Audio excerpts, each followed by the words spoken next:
تحس ان الاتحاد بيعمل شغل شقلب وقلب في حاجات ما ينفعش فيها كروته خالص، وزي ما يكون في حاجه مش طبيعيه في موسم راس المنيا السنه دي، يا اما هيكون موسم عبثي واخد ضجه على الفاضي، يا اما في مفاجآت جايه في الطريق، بس احنا مطلوب مننا نصبر. خلينا نشوف ايه اللي حصل في سماك داون، وقبل ما نبدا ما تنساش اللايك وتاكد انك مشترك في القناه ومفعل الجرس على كلمه اولى وكل عشان يجيلك اشعارات القناه اول باول لما انزل اي حاجه في اي وقت. المين ايفنت العرض سماك داون كان فقره بين الترايبال شيف رومان رينز وسيس فريكن رولينز وسي ام بانك. بدأت الفقرة بدخول رومان رينز وسط تشجيع كبير جدا من الجمهور، ولما دخل قال لهم اعترفوا بالزعيم بتاعكم، وبعد كده قال لهم الزعيم بتاعكم بيحبكم، عشان كده هقول لكم على ايه اللي داير في بالي. الشهر اللي فات في الرامبل سي ام بانك خزواني، عشان كده الاسبوع اللي فات في ماديسون سكوير جاردن انا خزواته. ومش كده وبس، لان الشهر اللي فات في الرامبل سيس رولينز حاول يدمرني، لكن عادي لان الاسبوع اللي فات في ماديسون سكوير جاردن انا حاولت ادمر سيس رولينز. فهنا الاتفاق، الاو تي سي عدى شوط طويل قوي، وانا هنا عشان اخد وقتي. انا هكون هنا لمده 15 او 20 دقيقه، فلو في حد عاوز يطلع يقف هنا قصاد الترايبال شيف ارجوك خليني اعرف.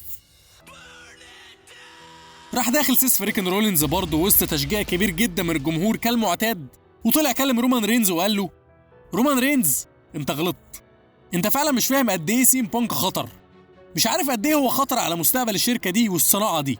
كان لازم تخليني اقضي على سي ام بانك لما كان المفروض اعمل كده، ولكن انا فهمت خلاص. الموضوع مش عنه ولا عمره كان عنه، الموضوع عني وعنك، ودايما كان عني وعنك. احنا جينا الشركه دي سوا، من غيري ما كانش هيبقى فيه انت، ومن غيرك ما كانش هيبقى فيه انا، واحنا ما نقدرش نكون في نفس المكان في نفس الوقت. القصه دي قصه رومان وسيس لسه ليها صفحات كتير جدا عاوزه تتكتب، واعتقد ان الموضوع مساله وقت عشان نبدا فصل جديد. راح سيس رولينز قلع البلوزه بتاعته وقام داخل سي ام بانك وسط تشجيع كبير من الجمهور كالمعتاد وكالمتوقع، لان ده العادي، والجمهور عمال يغني اغنيته وهو داخل، وطبعا رومان رينز وسيس رولينز باين على وشهم الاستياء الشديد. ولكن ايه ده معلش، هو انت يا بول هيمن زعلان ليه؟ لا ده احنا لازم نرجع للحته دي كمان حبه، ما انا مش هسيبك كده، انا جاي لك، بس خلينا الاول نخلص الفقره دي. المهم بانك دخل وطلع على الكورنر وهو ماسك المايك، وراح اتكلم وقال الايد اليمين دي مش ملفوفه كده عشان تمسك المايك وبس، لكن قبل ما عرض السيرك يبتدي خلينا نتكلم عن شويه حقايق. يا زعيم يا كبير ويا جحش اللي هناك، ولا واحد منكم عمره كسبني من غير ما التاني يساعده، فكروا كده في ده، وده لانكم ما تقدروش. ويا رومان انا ما غدرتش بيك ولا خزواتك، انا عارف ان عدى وقت طويل قوي من اخر مره اتخزوقت فيها، ولكن انت عارف ان في الرامبل كل واحد مع نفسه، والراجل الحكيم بتاعك المفروض انه مفهمك ده. وعموما انت ما كنتش هتوصل للرامبل لولا اني وقفت جنبك وحميتك انت وعيلتك في الور جيمز. قام رومان رينز اتضايق من الكلام ده، فبانك كمل وقال وبالمناسبه ده اللي مخليني ليه عندك خدمه يا بول، لكن مش دلوقتي. قبل ما نتكلم في الخدمه دي خليني اقول لك شكرا جدا انك قدمت لي الزعيم بتاعك على طبق من فضه هنا الليله، انا مقدر ده. راح رومان رينز بص لبول هيمن اللي هو انت بتبيعني ليه، وهيمن عمال يقول له والله ما حصل، ده بيسوحك، ولسه هيبرر قام سي ام بانك نازل من الكورنر وهاجم رومان رينز وهو مش واخد باله، ونزلوا ضرب في بعض هما الاثنين. راح رولينز ماسك بانك وقام مكمل ضرب فيه، وشويه راح رومان رينز قايم وبعت سيس ومسك بانك وضربه، راح سيس جري عليه وقام ضربه، وبعده قام بانك ومسك بانك ضربه تاني. ساعتها طلع الحكم ده لوحده عمال يحوش، اللي هو انت بتعمل ايه يا عم الحاج لوحدك وسط كل دول؟ الباقي فين طيب؟ لا هو حصل لك في الكواليس ولا ايه؟ فضل رولينز ورومان يضربوا في بعض لحد لما بانك قام ودخل وسطهم، والحمد لله طلع كام حكم تاني وفصلهم عن بعض. راح بانك نزل من الحلبة وطلع على ترابيزة التعليق وراح منادلهم وقال لهم انت وانت انا الافضل في العالم، وراح مشاور على شعار راس المنيا. وبعد كده رولينز ورومان مسكوا في بعض، راح بانك سحب رومان تحت، قام رولينز نط عليهم هما الاثنين وطلع الحلبة تاني وكرر نفس اللي عمله بانك وقال لهم انت وانت وانا في راس المنيا. بعد كده مسك بانك عجنه وفضلوا حبه يدبوا في بعض والامن عمال يحجز بينهم. راح رومان رينز قام ومعاه السلم الحديد ورزع بيه بانك، وبعد كده راح رزع بيه رولينز وراح نزل السلم على الارض وطلع واقف عليه وكرر نفس اللي هم عملوه وشاور على شعار راس المنيا ونزل كمل ضرب في رولينز، ورولينز ضربه وبانك راح على الاثنين، وانتهى العرض على مشهد ان الامن عمال يحجز بينهم هم الثلاثه. دلوقتي عاوزين نتكلم في كذا حاجه كده. اولهم ان بصراحه السيجمنت ده كان متكروت قوي، شغل شقلب وقلب جدا، اعتقد ان كان في احسن من كده وكان في كلام اكتر من كده يتقال، لكن لمجرد ان كل واحد فيهم كان ضارب التاني قبل كده او اتسبب للتاني في خساره او مغلول من التاني فما تكلموش كتير اول لما تقابلوا هما الثلاثه، لانهم بصراحه عملوا الواجب وزياده قبل كده، متعوك قبل المقابله دي وكان ليهم معارك، وحتى في المقابله دي عملوا معركه جامده. ما تكلموش كتير بس على الاقل عملوا لقطه وفشخوا بعض هما الثلاثه. الدور والباقي على اللي اتجلد وطالع يقول للخصم بتاعه ما تقوليش يا ابني انا بطل الاتحاد. الله يا كتكوت يا عسل، ايه الحلاوه دي يالا؟ تحس ان في عبث كتابي وكروته مش طبيعيه في اهم العداوات اللي حصل الفتره دي. عندك عداوتين مش هتعرف تعمل زيهم تاني في التاريخ، ومش هتعرف تستغلهم غير في الوقت ده، كودي وسينا، وسيس ضد رومان ضد بانك. فخليت كودي المجلود المفشوخ المنفوخ ما خدش حقه ولا حتى انفعل عليه. وعندك السيجمنت ده ما كانش فيه كلام كتير بعد اللي حصل الفتره اللي فاتت، بس على الاقل هنا فعلا بقول لك ان كل واحد منهم قال حاجه تخليك تستنى تشوف هيحصل ايه الاسابيع اللي جايه. بس برضه مش لدرجه ان الفقرات تكون مهمله بالشكل ده بجد. بس خلينا نتكلم في كام حاجه اللي اترموا وسط الفقره دي. لما رولينز دخل حصل حاجه او قال حاجه كنت متوقعها جدا وبدا يظهر بوادر ليها. رولينز قال لرومان الموضوع مش عن بانك، الموضوع عني وعنك من زمان ولسه هيكمل وهيكون ليه فصل تاني، واحنا الاتنين مصيرنا مربوط. لولايا ما كانش هيبقى ليك وجود، ولولاك ما كانش هيبقى ليا وجود. زي ما انا كنت متوقع بالظبط. رولينز كان بيزحلق بانك من العداوه، بيلفت نظر رومان ان القصه عنهم هما الاتنين وبس. والحلو في الموضوع ان رومان كان عاجبه الكلام اللي اتقال، والكلام ده هيتكرر تاني، والاتنين هيتكلموا عن انجازاتهم اكتر من كده الفتره الجايه، وهيحاولوا يظهروا لبانك ان هم عملوا حاجات هو ما عملهاش وهيستفزوه، لحد لما بانك يقول لهم ان هما الاتنين ما كانش هيبقى ليهم وجود لولا هو نفسه، وان ذا شيلد ما كانش هيبقى ليهم وجود لولا سيم بانك. ساعتها هيقولوا له انه عنده حق، لكن حاليا هو اللي محتاجهم عشان يكون في الحدث الرئيسي الراسلمانيا، الحاجه اللي هما الاتنين حققوها وهو ما حققهاش، رغم انه زي ما بيقول كان سبب وجودهم في الاتحاد او كان سبب وجودهم في الروستر الرئيسي. دي اول حاجه. تاني حاجه انا عاوز اعرف ايه هي مله بول هيمن؟ انت جنسك ايه بالظبط؟ محلك ايه من الاعراب؟ انت مع مين؟ هيمن اول لما بانك دخل وشه قلب قوي وكان متضايق كده. هل هو فعلا متضايق ولا بيستهبل؟ بس انت هتتضايق ليه؟ عشان بانك بيبوظ لك علاقتك بالطريقه الشيف بتاعك؟ طب ما انت اللي رحت طلبت المساعده من بانك في سرفايفر سيريس، وانت اللي في المباراه اللي كانت بين بانك ورولينز لما رومان رينز رجع وهجم على رولينز دخلت تطمن على سيم بانك جوه القفص، مش هو اللي طلب منك تدخل. فحرفيا بول هيمن بيستهبل. والتالت مره بول هيمن هيموت ويكون معاه 2 موكلين في نفس الوقت وبرضه هيفشل. في 2013 هيمن كان بيحاول يجمع بين بروك ليسنر وسيم بانك ويكون مدير اعمال الاثنين في نفس الوقت ومعرفش. وفي 2022 حاول يكون مدير اعمال رومان رينز وبروك ليسنر في نفس الوقت وبرضه معرفش. هنا هيمن متاكد انه خلاص مستحيل يقدر يعمل كده، لانه لو حاول تاني هيخسر واحد من الاثنين زي ما بيحصل كل مره، وادرك انه ما ينفعش يكسب كل حاجه خلاص. لكن في الخباثه كده برضه بيحاول يحسن علاقته بسيم بانك بعيد عن رومان رينز لانه غالي عنده وبيحبه، وفي نفس الوقت رومان رينز مش عاجبه الكلام ده وغيران جدا، وهيمن مش عاوز يخسر ده ولا عاوز يخسر ده.